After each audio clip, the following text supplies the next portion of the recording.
23 years na po in service sa USTP. 100 years of stories, dreams, and journeys. Looking back through the eyes of our long-serving employee who has walked alongside the university for years. I am Roselyn V. Mangao Delmo. I am the head of the Assessment Office, USTP CDO. Kung i-count na po, gikan pagsugod na po as JO, 23 years na po in service sa USTP. My journey with USTP, kaingon ko, it started ka ng journey sa akong college days kay diri man, that was 1997.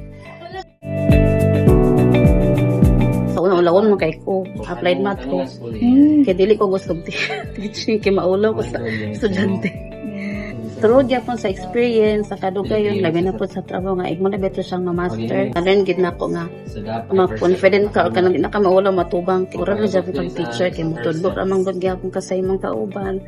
Later mo train ka, dedication, then apel anang sa una, bisag ka ng sayop, maabot po, wala ka man siguro 8, muli ko 7, pagkauman, ano po ko ng assignment time, dipita ka, mag-count lang 8 hours. Basta, need mo ang trabaho. Need po di mo mahatag imong dapat buhatan sa trabaho kay importante man gyud lagi na love ni may work pagsugod na ako as clerk di na ako makita ang significance sa among trabaho sa office sa finance sa university pero later ako ra na realize which is na ako siya dako nga part para sa overall financial standing sa USTP so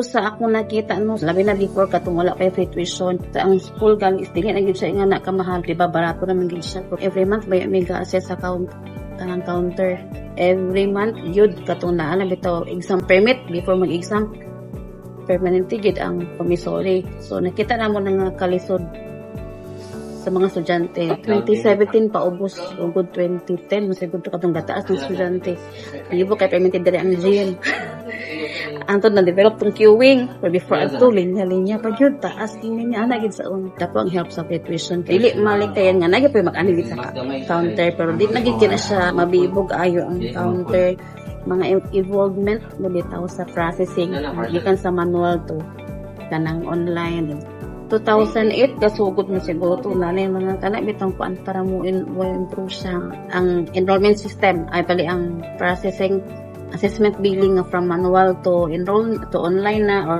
to digitalization na computer naman din. Antod na online pagit pag pandemic. Nakita na ginako na nag-development daghan.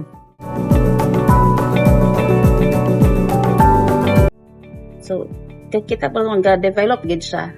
Kung dapaning kami, kung siya nga may mo, kung siyang recognized internationally pero with quality education offering gid gihapon dili na siya mawala kay ngun ko nga kuan si stable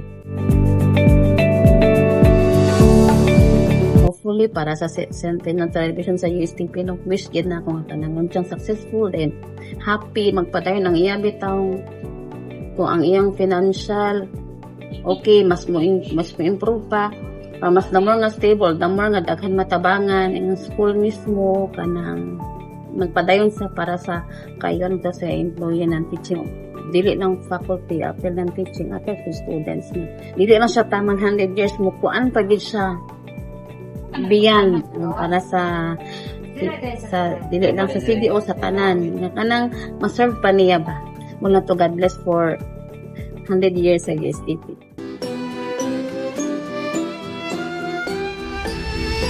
A century of excellence, a legacy of innovation, and countless stories that continue to inspire.